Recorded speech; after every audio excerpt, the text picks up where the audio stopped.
সুপ্রিয় দর্শক বন্ধুরা, সবাইকে স্বাগত নতুন একটা ভিডিওতে। আশা করি আপনারা সকলেই ভালো আছেন আর আমি ভালো আছি।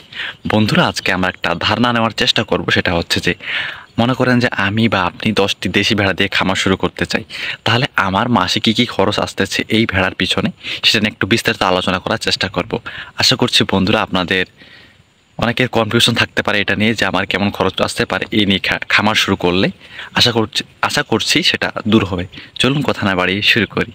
সুপ্রিয় দর্শক বন্ধুরা, আজকে আমরা যে বিষয় নিয়ে কথা বলবো সেটা হচ্ছে যে, আমি আপনাদের একটা ধারণা দেওয়ার চেষ্টা করব। সেটা হচ্ছে যে, আমরা 10টি দেশি ভেড়া ও একটি পাঠা দিয়ে খামার শুরু করলে আমাদের মাসে কি কি খরচ আসতে পারে।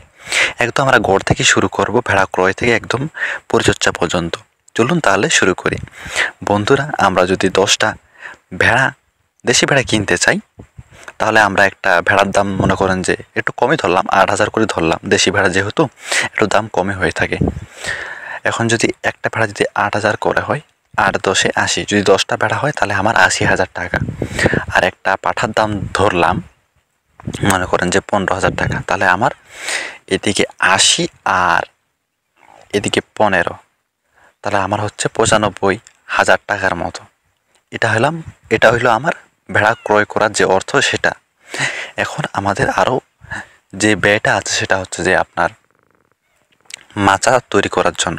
কারণ ভেড়াদের মাটিতে রাখলে অনেক অসুবিধার সম্মুখীন হতে পারবেন। সম্মুখীন বলতে আপনার ভেড়াগুলো ময়লা হবে, দেন রোগ বিসুখে পড়বে, নানা রকম সমস্যা হবে।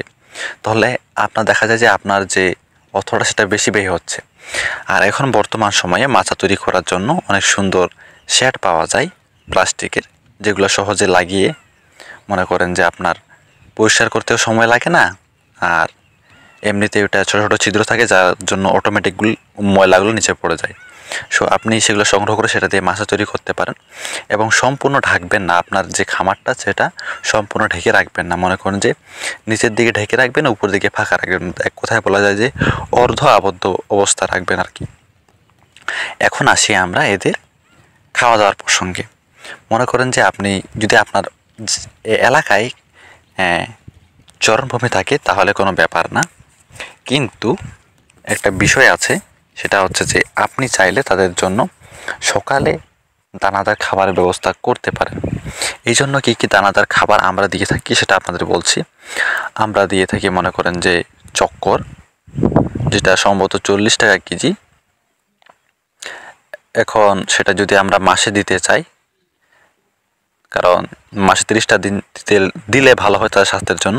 তার চক্কর যদি 40 টাকা কেজি হয় তাহলে 3 × 4 = 12। আমার মাসে 1200 টাকা আসতেছে এই চক্কর কেনার জন্য। আর যদি ব্রান্ড কিনি, ব্রান্ড সম্ভবত 60 টাকা কেজি। সো আমরা যদি সেই ব্রান্ডটা একটু হিসাব করি, 6 × 3 = 18, মনে করেন যে 318 আর কি। আমার 1800 টাকা যাচ্ছে ওই ব্রান্ড কেনার পিছনে। মোটামুটি এটাই খরচ। তাছাড়া দেখা যায় যে এদের তেমন রোগ বিসুখ হয় না। তো চেষ্টা করবেন আপনার এলাকার ভেটেরিনারি ডাক্তারের পরামর্শে তাদের জন্য কৃমি ওষুধের ব্যবস্থা এবং যে টিকা দেওয়া হয় পিপিআর টিকা, সেটা দেওয়ার চেষ্টা করবেন। সম্ভবত পিপিআরগুলা যখন দিবেন তখন তাদেরকে বাচ্চা অবস্থায় দিবেন। আর আপাতত এগুলাই। তাছাড়া যদি চরণভূমি থাকে তাহলে তো আপনি সকালে নিয়ে গেলেন, তাদেরকে সেখানে বেঁধে রাখলেন বা ছাড়া অবস্থা রাখলেন এবং দেখাশোনা করলেন, তাহলে তারা নিজের ইচ্ছা মতো সুন্দর মতো ঘাস খাইতে পারে। আশা করছি বন্ধুরা, আমি আমার সাধ্য মতো আপনাদের বোঝানোর চেষ্টা করেছি। ভুল হলে ক্ষমা দৃষ্টিতে দেখে নেবেন। বন্ধুরা, এই ছোট্ট ভিডিও যদি আপনার ভালো লেগে থাকে তো অবশ্যই আমাদের চ্যানেলটি সাবস্ক্রাইব করে পাশে থাকবেন এবং আপনার মূল্যবান বক্তব্য কমেন্ট বক্সে জানাবেন। আমি যথাসাধ্য চেষ্টা করব আপনার উত্তর দেওয়ার। দেখা হচ্ছে আরেকটা নতুন ভিডিওতে। ভালো থাকবেন, ধন্যবাদ।